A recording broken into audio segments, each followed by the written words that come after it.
नमस्कार। चलिए आज एक सफर पर चलते हैं। 1000 साल से भी ज्यादा पुराना सफर। ये कहानी है हिंदी साहित्य की। और यकीन मानिए, ये कोई सुखी सुखी कहानी नहीं है।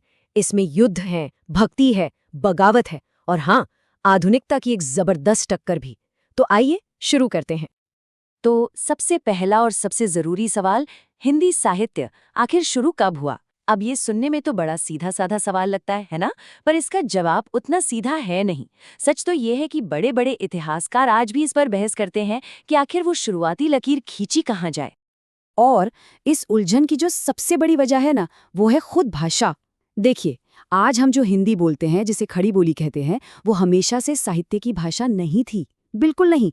ये जो पूरी परंपरा है, इसकी जड़ें तो आपको मिलेंगी ब्रजभाषा, अवधी और डिंगल जैसी बोलियों में। आज वाली हिंदी, अरे वो तो इस कहानी में बहुत बहुत बाद में आती है। ठीक है, तो इस लंबी कहानी को समझने के लिए इसे हिस्सों में तोड़ लेते हैं। सबसे पहले हम देखेंगे कि इसकी शुरुआत कहाँ से हुई। फिर चलेंगे आदिकाल के उस उथल-पुथल भरे दौर में। उसके बाद आएगा भक्ति और कला का जमाना। और फिर देखेंगे कि कैसे आधुनिक काल ने आकर सब कुछ बदल दिया। और हाँ, आखिर में ये भी समझेंगे कि ये इतिहास आज भी जिंदा कैसे है। तो ये देखिए, ये है हमारे सफ़र का एक मोटा मोटा नक्शा। हम कहानी शुरू करेंगे लगभग सन 1000 से, आदिकाल से। फिर वहां से आगे बढ़कर भक्तिकाल और रीतिकाल से गुजरेंगे और आखिर में पहुंचेंगे आधुनिक काल तक। बस यही 4 बड़े पड़ाव हैं जो हिंदी साहित्य की पूरी कहानी कह देते हैं। तो चलिए सफर शुरू करते हैं पहले पड़ाव से, आदिकाल मतलब प्राचीन काल। और ये एक ऐसा समय था, आप अंदाजा लगाइए, जब पूरे भारत में हर तरफ सिर्फ और सिर्फ अनिश्चितता थी, एक गहरी अस्थिरता। जरा सोच कर देखिए, एक ऐसा भारत जहां कोई एक सेंट्रल पा, कोई एक बड़ी हुकूमत है ही नहीं। पूरा देश छोटे छोटे राज्यों में बटा हुआ है और हर राजा अपने पड़ोसी से लड़ रहा है, बस अपनी सल्तनत को थोड़ा और बढ़ाने के लिए। मतलब राजनीतिक तौर पर ये पूरी तरह से बिखरा हुआ एक उथल-पुथल भरा दौड़ था। और ये जो टकराव था ना, ये सिर्फ सियासत तक ही नहीं था। धर्म के मैदान में भी जबरदस्त संघर्ष चल रहा था। हिंदू, बौद्ध, नाथ सिद्ध परंपराएं और दूसरी तरफ से इस्लाम। भाषाओं में भी एक उलझन थी। किसी को नहीं पता था कि आगे चलकर कौन सी भाषा हावी होगी। और समाज में वर्ण व्यवस्था पर बड़े बड़े सवाल उठ रहे थे। मतलब हर तरफ से ये एक तूफानी दौड़ था। अब जाहिर है, इतने तूफानी माहौल का असर साहित्य पर तो पड़ना ही था, और पड़ा भी। इस दौर के साहित्य की कोई एक शक्ल नहीं है। एक तरफ आपको मिलेंगे राज दरबारों में लिखे जा रहे वीर गाथा वाले रासो काव्य, तो वहीं दूसरी तरफ समाज से दूर कुछ रहस्यमय सिद्ध और नाथ अपनी अजीब सी लगने वाली भाषा में दर्शन की गहरी बातें कर रहे थे।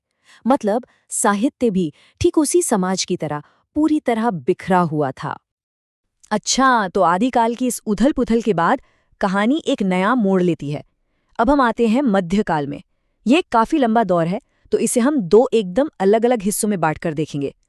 पहला है भक्तिकाल, जब साहित्य में सिर्फ आस्था और ईश्वर की बातें थीं। और उसके बाद आता है रीतिकाल, जहां सारा का सारा ध्यान स्टाइल पर था, कला पर था, अंदाजे बयां पर था। तो पहले बात करते हैं भक्तिकाल की। ये वो दौर था जब पूरे देश में भक्ति की एक ऐसी जबरदस्त लहर उठी जिसने मानो सब कुछ बदल कर रख दिया। पर इतिहास का एक बहुत बड़ा सवाल यहीं पर खड़ा होता है, भाई आखिर ये आंदोलन शुरू ही क्यों हुआ, क्या वजह थी?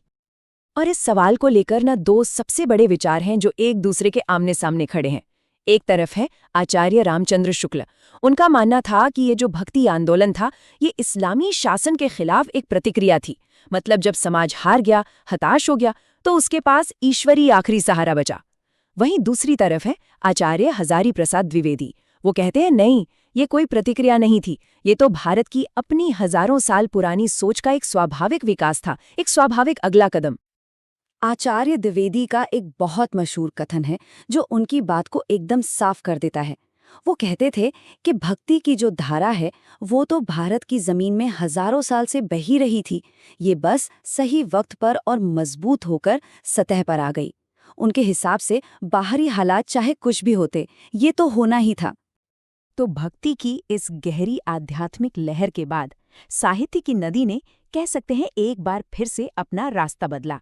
अब दौर आया रीतिकाल का, ये एक ऐसा समय था जब देश में थोड़ी शांति लौट आई थी और साहित्य का ध्यान भी अब ईश्वर की खोज से हट गया और आकर टिक गया कला की खूबसूरती पर, स्टाइल पर, कहने के अंदाज पर।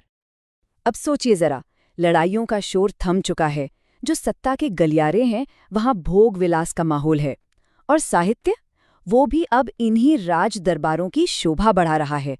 ब्रज भाषा कविता की इकलौती जबान बन चुकी है और कविता का पूरा ध्यान अब ईश्वर से हटकर सौंदर्य, प्रेम और कला की छोटी छोटी बारीकियों पर चला गया था।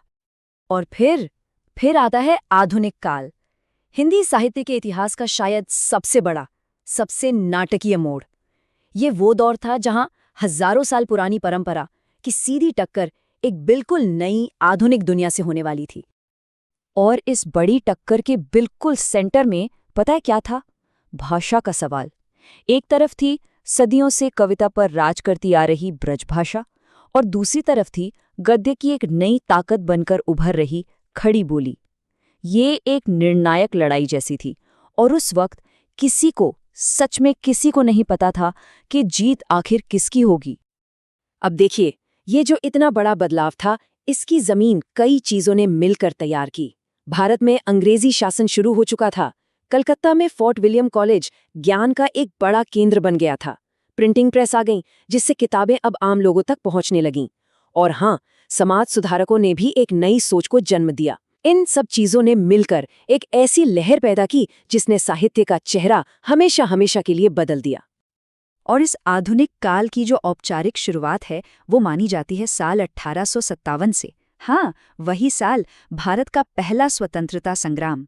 इस एक घटना ने पूरे देश की सोच को जैसे झकझोर कर रख दिया और साहित्य में एक नए युग का दरवाजा खोल दिया। इसके बाद तो आधुनिक काल के अंदर भी बहुत तेजी से बदलाव आए। पहले आया भारतेंदु युग, जिसने आधुनिक गद्य की नींव रखी। फिर द्विवेदी युग ने आकर खड़ी बोली को साहित्य के सिंहासन पर बिठा ही दिया। उसके बाद आया छायावाद का रोमानी दौर, और फिर प्रगतिवाद ने साहित्य को समाज की कड़वी सच्चाइयों से जोड़ दिया। लेकिन इस पूरे युग की जो सबसे बड़ी क्रांति थी ना, वो था गद्य का उदय, गद्य का आना। अब साहित्य सिर्फ कविता तक ही सीमित नहीं था, उसका मोहताज नहीं था। अब उपन्यास लिखे जा रहे थे, कहानियां, निबंध, आलोचना, इन सब नई विधाओं ने जन्म लिया। और हिंदी साहित्य का जो कैनवस था, उसे कहीं ज्यादा बड़ा और गहरा बना दिया। तो आदिकाल की उथल-पुथल से लेकर आधुनिक काल की क्रांति तक, इस पूरे सफर के बाद हम इस कहानी के सार पर, इसके निचोड़ पर पहुंचते हैं। और वो सार बस इतना सा है कि ये इतिहास कोई बंद किताब नहीं है, कोई खत्म हो चुकी दास्तान नहीं है। तो आखिर में हम क्या समझते हैं? यही कि हिंदी साहित्य का इतिहास म्यूजियम में रखी किसी पुरानी चीज का इतिहास नहीं है। नहीं, ये तो एक जिंदा, लगातार बहती हुई नदी का इतिहास है। पिछले 1000 सालों में इसकी भाषा बदली, इसके विषय बदले, इसका अंदाज बदला, सब कुछ बदला। और यही बदलाव इस बात का सबसे बड़ा सबूत है कि ये परंपरा आज भी जिंदा है, आज भी सांस ले रही है। तो सवाल उठता है कि आज इस डिजिटल दुनिया में, ग्लोबलाइजेशन के इस दौर में, इस 1000 साल पुरानी कहानी का अगला पन्ना कैसा होगा? हिंदी साहित्य का भविष्य आखिर क्या शक्ल लेगा? इसका जवाब तो शायद आने वाला वक्त ही लिखेगा।